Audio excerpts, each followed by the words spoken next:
Entonces, Víctor Loaiza, desde Perú. Wow. Otro firme candidato a difundir seminarios por... ¿Cómo estás, Jorge? ¿Qué tal? ¿Qué tal? Leo, que es tu cumpleaños, te deseo un bonito día, que le hayas pasado en unión familiar. Y bueno, un saludo para todos. Sí, gracias. De aquí igualmente, ¿no? Aquí también comento con colegas, ¿no? El seminario que estoy llevando y bueno, al parecer las ramas del capital también se van a instaurar en Lima. Muy bueno, muy bueno. Sí. Enhorabuena. Enhorabuena. Sí. Esto hay que leerlo en grupo, Víctor. Si lo promueves por allí, tienes toda mi ayuda y colaboración. Muchas gracias, Jorge. Sí, no te preocupes. En página 161, como el dinero, ¿cierto? Sí, allí vamos. Como el dinero no deja traslucir qué es lo que se ha convertido en él, todo, mercancía o no mercancía, se convierte en dinero. Todo se vuelve venal y adquirible. La circulación se transforma en la gran retorta social a la que todo se arroja para que salga de allí convertido en cristal de dinero. No resisten a esta alquimia ni siquiera los huesos de los santos y res sacrosanti, extra commercium hominum, cosas sacrosantas excluidas del comercio humano, mucho menos toscas. Así como el dinero se ha extinguido toda diferencia cualitativa de las mercancías, él a su vez, en su condición de nivelador radical, extingue todas las diferencias. Pero el dinero mismo es mercancía, una cosa exterior, pasible de convertirse en propiedad privada de cualquiera. El poder social se convierte así en poder privado, perteneciente a un particular. El dinero mismo es mercancía, una cosa exterior, pasible de convertirse en propiedad privada de cualquiera. Continúa. De ahí que la sociedad antigua lo denuncie como la moneda fraccionaria de su orden económico y moral. La sociedad moderna, que ya en los años de su infancia saca por los pelos a Plutón de las entrañas de la tierra, saluda en el áureo santo grial la rutilante encarnación de su propio principio vital. Gracias, Víctor. Mari, continúa tú, por favor. En cuanto a valor de uso, la mercancía satisface una necesidad particular y constituye un elemento particular de la riqueza material. Pero el valor de la mercancía mide el grado de su fuerza de atracción sobre todos los elementos de la riqueza material y, por tanto, la riqueza social de su poseedor. A juicio del poseedor de mercancías bárbaramente simple e incluso de un campesino de Europa Occidental, el valor es inseparable de la forma de valor y por tanto el acrecentamiento del caudal de oro y plata equivale a un acrecentamiento del valor. Sin duda, el valor del dinero varía, sea a consecuencia de su propio cambio de valor, sea porque se altera el valor de las mercancías. Sí, nos dice el autor, dice, cuando el dinero empieza a mediar en el intercambio de mercancías, el dinero se constituye en el elemento que define toda la riqueza. Y define, entre otras cosas, la riqueza social, la presencia social de su poseedor. Continúa, Mari. Pero ello no impide, por una parte, que como siempre, 200 onzas de oro contengan más valor que 100, 300 más que 100 y 300 más que 200, etc. Ni que, por otra parte, la forma metálica natural de esa cosa siga siendo la forma que es el equivalente general de todas las mercancías, la encarnación directamente social de todo trabajo humano. Perdona, es que lo subrayo. El afán de atesoramiento es ilimitado por naturaleza. Es decir, si resulta que la forma monetaria se transforma en la expresión de la riqueza social de su poseedor y por tanto los poseedores de mercancías a lo único que aspiran es a transformarla en dinero, porque el dinero no es otra cosa que la acumulación de trabajo humano, el ahorro de trabajo humano, el afán de atesoramiento, por definición, es ilimitado. Sí. El afán de tener huevos de gallina, no. ¿Vale? O el afán de tener piernas de cordero, no. Yo puedo tener las piernas de cordero o que me puedo comer o que me caben en el congelador. ¿Vale? Pero si yo puedo vender la pierna de cordero y transformarla en dinero, en mercancía dineraria, en mercancía acumulable, el afán de atesoramiento se vuelve ilimitado. Continúa, por favor, Mari. El afán de atesoramiento no reside cualitativamente o por su forma, el dinero carece de límites, vale decir, es el representante general de la riqueza social porque se lo puede convertir de manera directa en cualquier mercancía. Pero a la vez, toda suma real de dinero está ilimitada cuantitativamente y por consiguiente no es más que un medio de compra de eficacia limitada. Esta contradicción entre los límites cuantitativos y la condición cualitativamente ilimitada del dinero incita una y otra vez al atesorador a reemprender ese trabajo de Sísifo que es la acumulación. Le ocurre como al conquistador del mundo que con cada nuevo país no hace más que conquistar una nueva frontera. Fijaos qué metáfora más bella, ¿no? Le ocurre al atesorador lo que al conquistador del mundo, ¿no? Que con cada nuevo país lo único que ha hecho es llevar más lejos su frontera. Gracias, Marí. Continúa la lectura, Marta. Acumulación.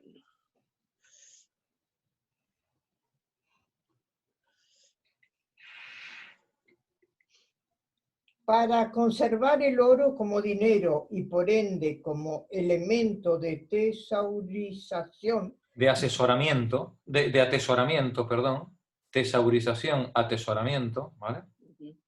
Debe impedírsele que circule o que como medio de compra se disuelva en medios de disfrute. Detente un momentito, Marta. Sí, entiendo. Dice, para conservar el oro como dinero y Sí. por ende como tesoro, Sí. no hay que gastarlo, hijas. Sí. ¿Vale? Sí, si te lo gastas, si te lo has comido, ¿no? Sí, para poderlo mantener, para poder mantenerlo, hay que evitar que se disuelva en esos vicios innobles que llevan al disfrute. ¿Vale? Continúa, por favor, Marta. De ahí que el atesorador sacrifique el fetiche del oro, sus apetitos carnales. Aplica con toda seriedad el evangelio de la abstinencia. Aplica con toda seriedad el evangelio de la... Por otra parte, solo puede retirar de la circulación bajo la forma de dinero lo que le entrega a ella bajo la forma de mercancía. Más produce, tanto más puede vender. Laboriosidad, ahorro y avaricia son por consiguiente sus virtudes cardinales. Vender mucho, comprar poco, la suma de su economía política. Aquí tenéis sintetizado Bárbaro, ¿no? la ética calvinista y el capitalismo de Max Weber. Pero eso va en contra de la sociedad de consumo. Que bueno, claro, vamos a ver, es que son dos cosas diferentes. Ahora no estamos hablando del consumidor, ahora estamos hablando del capitalista. Vale. ¿Vale? La ética del capitalista, en este caso del atesorador, ¿vale? Se resume en una línea: vender mucho y comprar poco. ¿Vale? La moral protestante. La moral protestante, la moral calvinista, efectivamente, Calvinista, ¿no? sí. Que podíamos leer en Max Weber en su artículo en el librillo este de la ética calvinista y el capitalismo. Aquí Marx nos dice que como la forma dineraria es la forma de los intercambios mercantiles, cuando el productor de productos perecederos produce sus productos, como la compra y la venta están separados, él tiene que primero vender Sí, para luego poder comprar. Sí. Pero no estamos en un trueque en el que la venta y la compra son simultáneas. La venta y la compra están separadas geográfica y temporalmente. Entonces, Ujú. él vende y se guarda el dinero en el bolsillo. Y al guardarse el dinero en el bolsillo, él toma conciencia de que el dinero no es solamente un medio de intercambio. El dinero es una forma de ahorro Y de el poder. de su propio trabajo. Lo atesora. Lo atesora, ¿vale? Ujú. Y entonces se vuelve avaro. Claro. Se vuelve avaro como cualquier No quiere productor. gastarlo, ¿no? Claro, claro, como cualquier productor. La pólvora de rey ya sabemos que es la del que no produce, ¿no? Dices, tira con pólvora de rey, ¿no? ¿Qué quiere decir tirar con pólvora de rey? Pues con pólvora que no ha pagado él, ¿no? Sí. Cuando la pagas tú con tu trabajo, ¿o con qué os creéis que pagáis vosotros la compra de Mercadona? El dinero que vosotros lleváis en el bolsillo Con nuestro tiempo. no es otra cosa que vuestro tiempo. El tiempo que echasteis Qué puro vendiéndolo a vuestro tiempo para canjearlo por dinero en forma de salario o de artículos periodísticos o de minutas de bufé de abogado. Hola. Eh, Víctor, ¿qué tal? Hola, bueno, creo que un comentario rápido. Creo que lo importante que es el proceso que está señalando Marx es precisamente que el dinero representa el trabajo social y ese trabajo social puede privatizarse en manos de una sola persona que puede atesorar. Entonces, básicamente, cuando una persona está atesorando dinero, está atesorando la producción social. Básicamente ya está ahí en ciernes lo que sería la capacidad de atesorar plusvalía Se queda con el tiempo de los demás. de los demás y con el trabajo de los demás. Claro, lo que pasa es que ese salto, Víctor, todavía no lo hemos dado. Todavía no ha llegado, pero ya está poniendo el camino de que Ahí, necesitamos el dinero para poder representar el trabajo social y que eso puede privatizarse por una persona. Todavía no llegamos al mecanismo de cómo lo hacen, pero ya están los medios de, qué elementos necesita para poder realizarse. El dinero, digamos que ha presentado esa posibilidad. Un ejemplo de cómo la forma dineraria me permite atesorar, bajo la forma de dinero, no solamente el trabajo propio, sino también el trabajo ajeno. Y como decía la fábula de San Dionisio, de París, lo importante es el primer paso. ¿No? Decía, jo, es que el tío caminó 5 kilómetros, tío, no te pases. Y dice, hombre, 5 kilómetros, 1 kilómetro, lo importante es el primer paso, ¿vale? Sí. Si ya podemos atesorar el trabajo humano, también podemos atesorar el trabajo humano de todos. Sigue Monse. Junto a la forma directa del tesoro, discurre su forma estética, la posesión de mercancías de oro y plata, que crece a la par de la riqueza de la sociedad burguesa. Seamos ricos o parezcamos ricos, Diderot.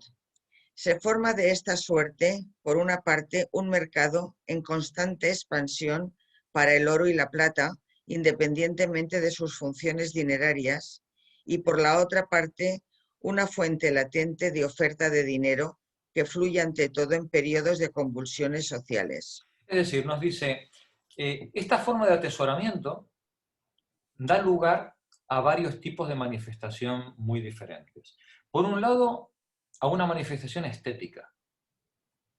Si la forma de riqueza, si la forma en la que se presenta la riqueza es la forma de tesoro, la ostentación del tesoro en forma de joyas o en forma de diamantes o de collares o de tal, va a ser la forma privilegiada en la que se presente el poder, la acumulación de trabajo humano privatizado en manos de una persona. Pero por otro lado, nos dice el autor, este tesoro puede operar como desagüe como aliviadero ante los problemas, ante los conflictos que pueda tener la comunidad. Un vecino ha tenido una mala cosecha. ¿Le puedes ayudar? ¿Con qué le vas a ayudar? ¿Le puedes ayudar echándole una mano con tu trabajo personal o le puedes ayudar prestándole una cantidad de tiempo de trabajo humano colocado en monedas para que él pueda salir del embrollo en el que está? Es decir, nos encontramos con que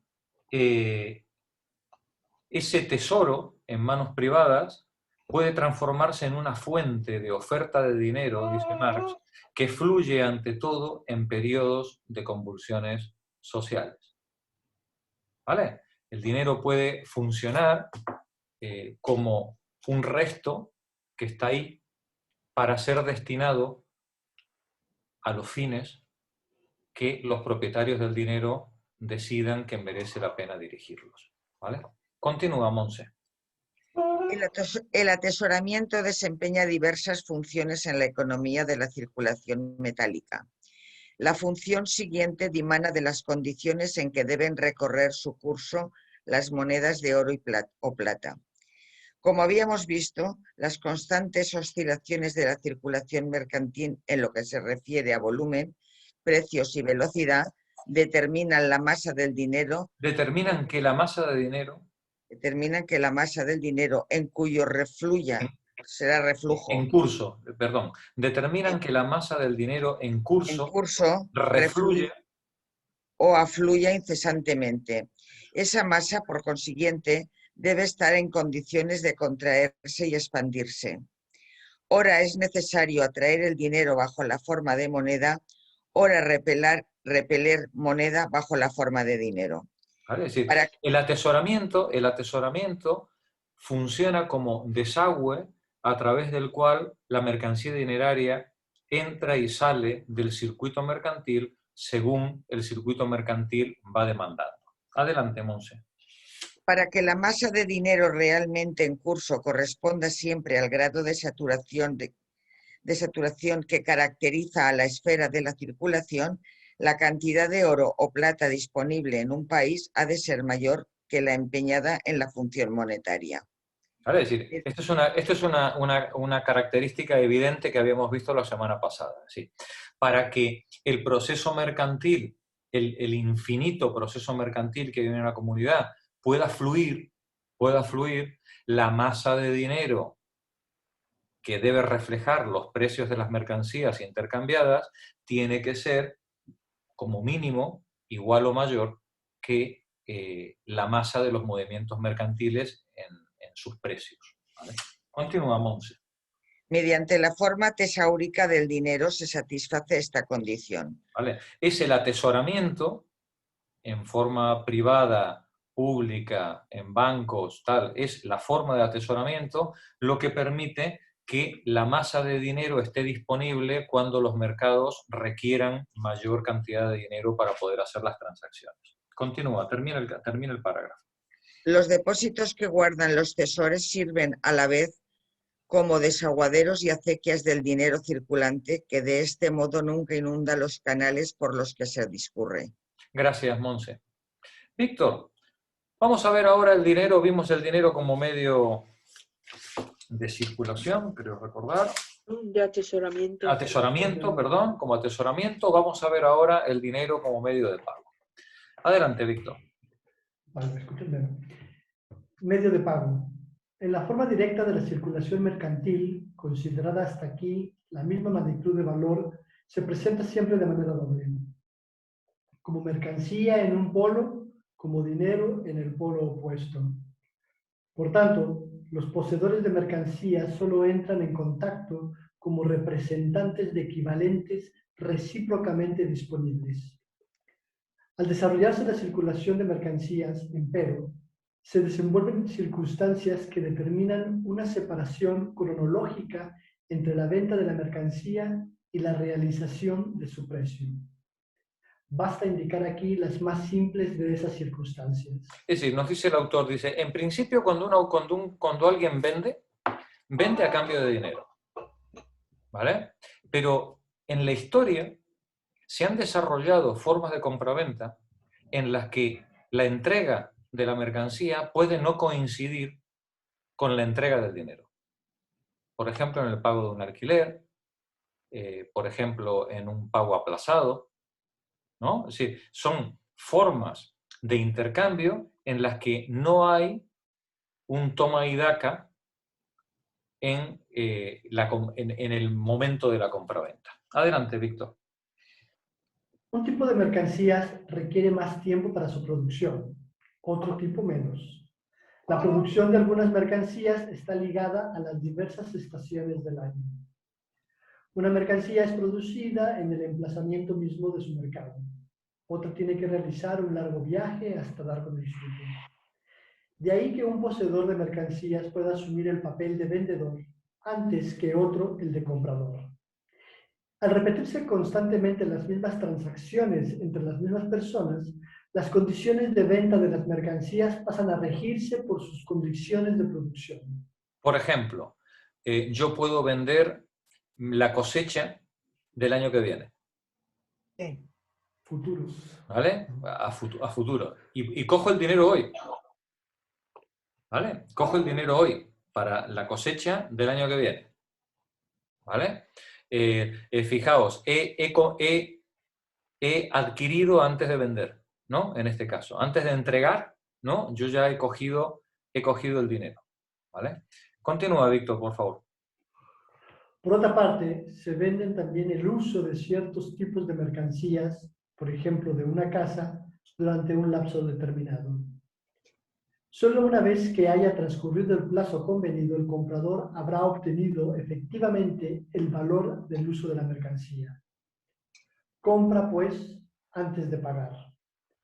Un poseedor de mercancías vende una mercancía ya existente. El otro compra como un mero representante del dinero o como representante de un dinero futuro. Por ejemplo, ¿quién compra como representante de un dinero futuro? El que compra, por ejemplo, a plazos. ¿No? Me quedo con la lavadora y te voy a dar el dinero en los próximos 2 años, ¿no? Continúa, Víctor. El vendedor deviene acreedor, el comprador deudor. Como aquí se modifica la metamorfosis de la mercancía o el desarrollo de su forma de valor, el dinero asume también otra función. Se convierte en medio de pago. Vemos que el dinero que funcionaba como medio de circulación ahora deja de servir como medio de circulación y simplemente opera como medio de pago. Y uno debería preguntarse, ¿y entonces qué cosa ha ocupado el lugar del medio de circulación? Un contrato mercantil, un título de deuda, un pagaré. Hemos sustituido la mercancía dineraria por un título de deuda. Miriam ha firmado que va a pagar en un documento, ¿no? 30 letras por la lavadora, ¿no? De 30 letras, cada una con su fecha. Y cada vez que llega el vencimiento, le da el dinero de la letra, ¿no? Ujú. Es un ejemplo, por ejemplo, como el que está poniendo ahora Marx. Tenemos un acreedor y un deudor.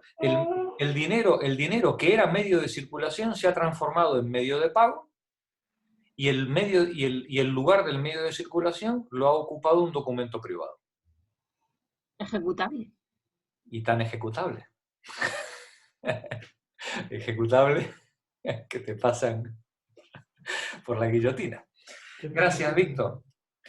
Continúa la lectura, Alfonso.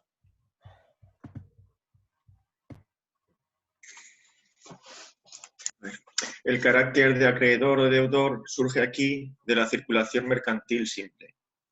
La modificación en la forma de esta deja esa nueva impronta en el vendedor y el comprador. En un primer momento, pues, se trata de papeles tan evanescentes y recíprocamente cambiantes como los de vendedor y comprador, y a cargo de los mismos agentes de la circulación. No obstante, la antítesis presenta ahora de suyo un aspecto mucho menos placentero y es susceptible de una mayor cristalización. Detente un momentito.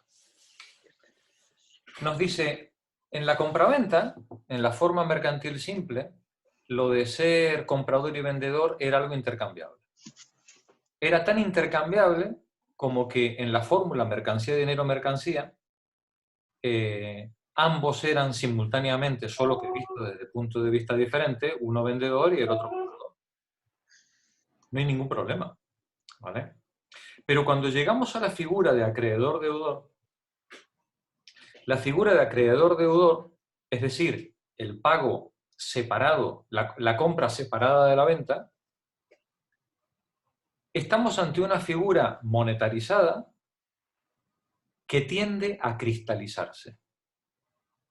Y la figura del acreedor tiende a repetirse y la figura del deudor tiende a repetirse. Y así como antes eran mutuamente intercambiables, cuando llegamos a la figura, a esta forma de intercambio mercantil, de pago separado de la compra, nos encontramos con que esta nueva figura mercantil tiende a reflejar ciertas estructuras sociales, ciertas posiciones que tienden a permanecer fijas a lo largo del tiempo. La figura del deudor y la figura del acreedor. Antes, Víctor, que nunca da puntada sin hilo, señalaba, estos gallegos son la hostia, ¿no? Tienen... señalaba que el tesoro abría el camino a la apropiación del trabajo social. En la forma del acreedor y del deudor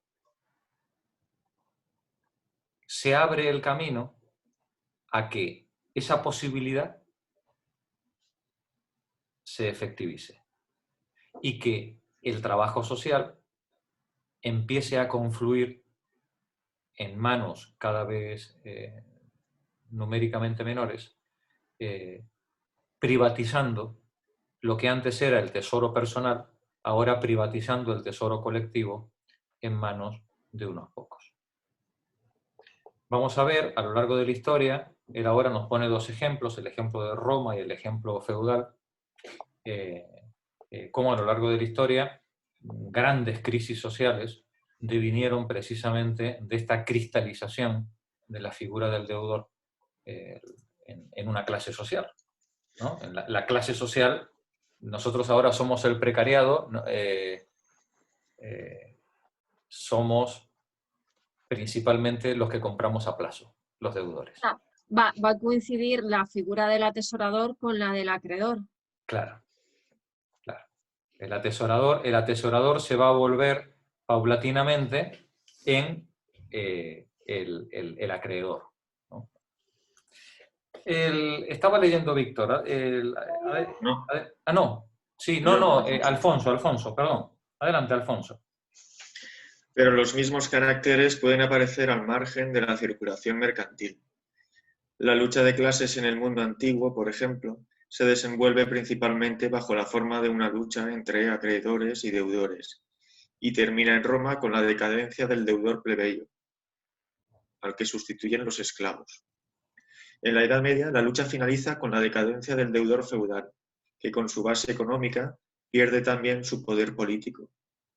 Aún así, la forma dineraria y la relación entre el acreedor y el deudor reviste la forma de una relación dineraria.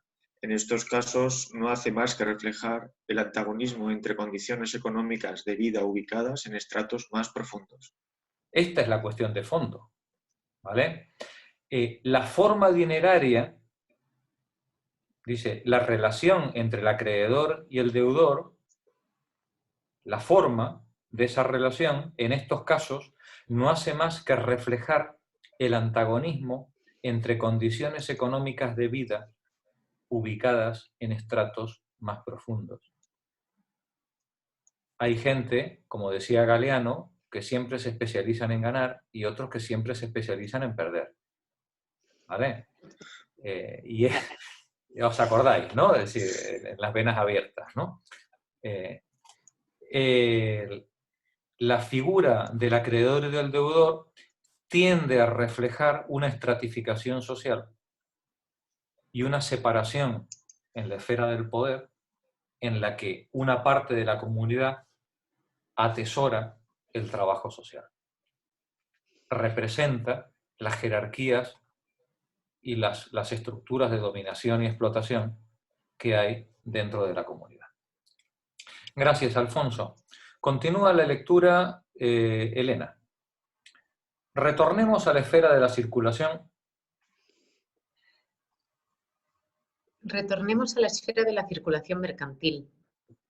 Ya no se produce la aparición simultánea de los equivalentes, mercancía y dinero, en los dos polos del proceso de la venta. Ahora, el dinero funciona primero como medida del valor, al determinar el precio de la mercancía vendida. Ese precio, fijado contractualmente, mide la obligación del comprador, esto es, la suma de dinero que él mismo debe pagar en el plazo estipulado. Fijaos, en la compraventa anterior, mercancía, dinero y mercancía aparecían simultáneamente. Ahora no. Ahora el dinero solamente sirve como medida del precio. Me tienes que pagar X y yo te entrego la mercancía y tú me firmas un documento. ¿Vale? Continúa, Elena. Funciona, en segundo lugar, como medio ideal de compra. Aunque solo existe en la promesa dineraria del comprador, hace que la mercancía cambie de manos. Solo al vender el plazo convenido, al vencer el plazo convenido, el medio de pago entra efectivamente en la circulación, es decir, pasa de las manos del comprador a las del vendedor. El medio de circulación se transformó en tesoro, porque el proceso de circulación se interrumpió en la primera fase.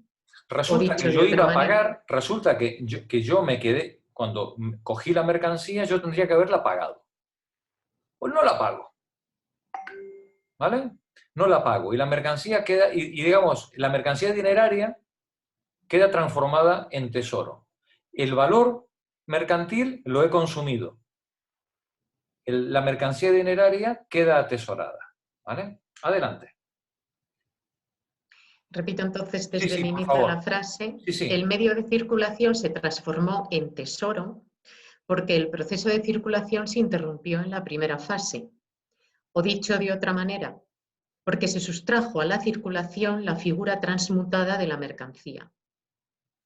Si bien el medio de pago ingresa a la circulación, ello ocurre después que la mercancía se ha retirado de la misma. El dinero ya no es el mediador del proceso, le pone punto final, de manera autónoma, como existencia absoluta del valor de cambio mercancía general. El vendedor convierte la mercancía en dinero para satisfacer con éste una necesidad. El atesorador para conservar la mercancía bajo la forma dineraria. El comprador endeudado para poder pagar. Si no lo hace, se efectúa la venta judicial de sus bienes. La figura de valor característica de la mercancía, el dinero, se convierte ahora, obedeciendo a una necesidad social derivada de las circunstancias del proceso mismo de circulación, en fin último de la venta. Fijaos qué paradoja. El proceso mercantil se había inventado para satisfacer necesidades.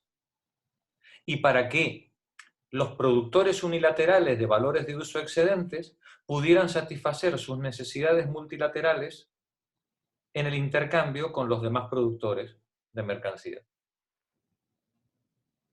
Pues bien, la figura dineraria ha transformado el fin último de los intercambios, que era satisfacer necesidades, en el atesoramiento de mercancía dineraria. Adelante, Elena. El comprador, antes de haber transformado la mercancía en dinero, vuelve a convertir el dinero en mercancía, o sea, lleva a cabo la segunda metamorfosis mercantil antes que la primera. Fijaos, el comprador, en este caso, es un inversor. El tipo compró y no pagó. Firmó un papelito. Y antes de haber pagado, vuelve a vender otra vez la mercancía.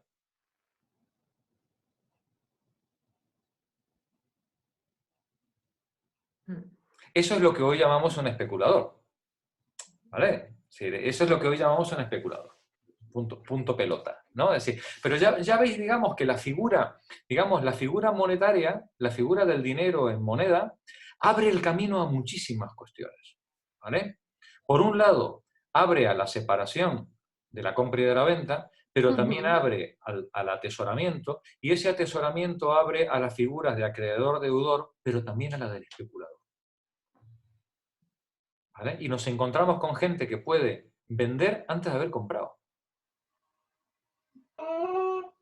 Y ganar. Y ganar. Maravilloso. Claro. Maravilloso. Es decir, si esta figura cristaliza,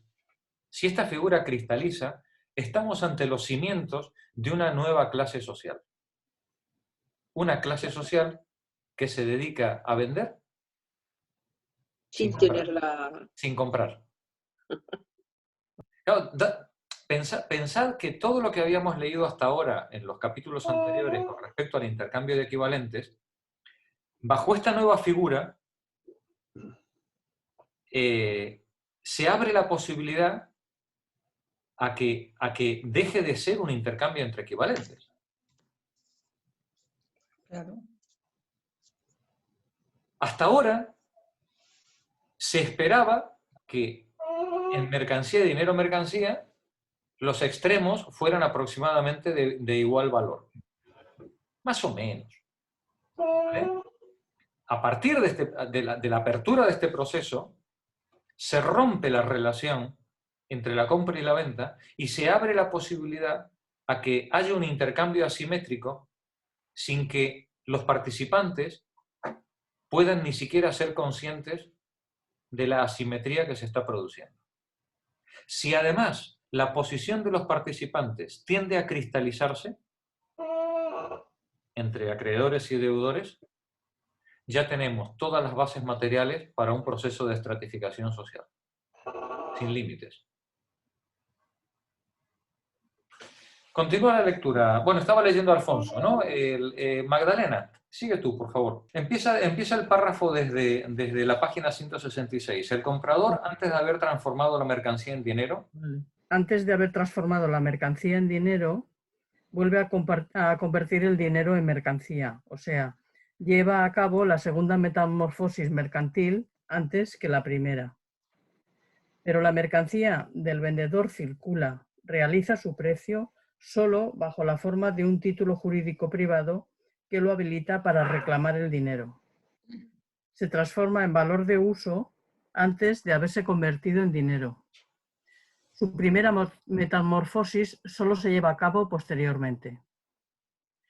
En todo lapso determinado del proceso de circulación, las obligaciones vencidas representan la suma de los precios de las mercancías cuya venta las hizo surgir. La masa de dinero necesaria para la realización de esa suma de precios depende, en primer término, de la velocidad con que recorren su curso los medios de pago. Esta depende de dos circunstancias: la concatenación de las relaciones entre acreedores y deudores, de tal modo que A, que recibe dinero de su deudor B, se lo paga a su acreedor C, etc. Y el lapso que media entre los diversos plazos de pago. La cadena consecutiva de pagos o de primera metamorfosis efectuadas a posteriori se distingue esencialmente del entrelazamiento antes considerado de las series de metamorfosis. La conexión entre vendedores y compradores no solo se expresa en el curso del medio de circulación. La conexión misma surge en el curso del dinero y con él. En cambio, el movimiento del medio de pago expresa una conexión social preexistente. Esto es importante. Nos dice, la conexión entre vendedores y compradores, dice, no solo se expresa en el curso del medio de circulación, surge en el curso del dinero y con él. Y es una relación entre equivalentes. En cambio, el movimiento del medio de pago, que en este caso es el título de deuda, ¿no? El movimiento del medio de pago expresa una conexión social preexistente que vincula a unos como acreedores y a otros como deudores. Continúa, Magdalena. Se nota la lectura cuando no te lo has leído, ¿eh? Se lee muchísimo peor. ¿Cómo dices? Y al no habértelo leído previamente, se nota la lectura y se lee peor. Es más densa, sí. No, sí. que si no te lo has leído... Por cierto, Magdalena, en la nota 98, que no la hemos leído, pero que bueno, no tiene mayor interés, justamente habla de lo que tú comentabas. ¿Qué pasa con el pago adelantado? Cuando yo pago antes de la mercancía. ¿no? Es una de las formas que puede adquirir este tipo de contrato. Adelante. La simultaneidad y justaposición de las ventas limitan el reemplazo de la masa de moneda resultante de la velocidad de su curso. Constituyen, por el contrario, una nueva palanca en la economía de los medios de pago. Con la concentración de los pagos en el mismo lugar se desarrollan de manera espontánea institutos y métodos para compensarlos. Los bancos. ¿Vale? Cuando yo dentro de una comunidad, en una ciudad, se concentran tipos de pago de esta manera que utilizan documentos jurídicos privados, bueno, pues aparece, pues, digamos, se cristaliza esta figura del atesorador y de los acreedores y de los deudores y aparecen este tipo de instituciones. Adelante, ¿es el caso? Es el caso de los videments, por ejemplo, en el Lyon medieval. Basta confrontar los créditos de A contra B, de B contra C, de C contra A, etcétera, para cancelarlos hasta cierto importe, como magnitudes positivas y negativas. Solo resta para liquidar así un último saldo. Cuanto mayor sea el volumen alcanzado por la concentración de los pagos, tanto menor será relativamente el saldo final y, por tanto, la masa de los medios de pago circulantes. Habíamos visto la semana pasada que cuando los bancos o las instituciones financieras tienen los títulos de deuda de múltiples compradores y vendedores, pueden ir cancelando unos con otros y la masa de dinero circulante es infinitamente menor de lo que debería ser si esos pagos se hicieran al contado, pues como se hace en cualquier proceso mercantil normal, ¿vale? Pero sin embargo este tipo de operaciones mercantiles lo que hace es sustituir el dinero como medio de pago por documentos privados como medio de pago que gestionan las instituciones de atesoradores, que son los que avalan o los que dan fe de esos documentos de pago. ¿Vale? Y que son los que permiten funcionar como un dinero privado, intercambiándose los títulos de deuda de unos acreedores a otros deudores, ¿vale? Y viceversa. Ya está. A cuidarse, a cuidarse. Miriam, ¿y poco más? Chao. Buen fin de. Salud. Igualmente, adiós. Salud. Hasta luego.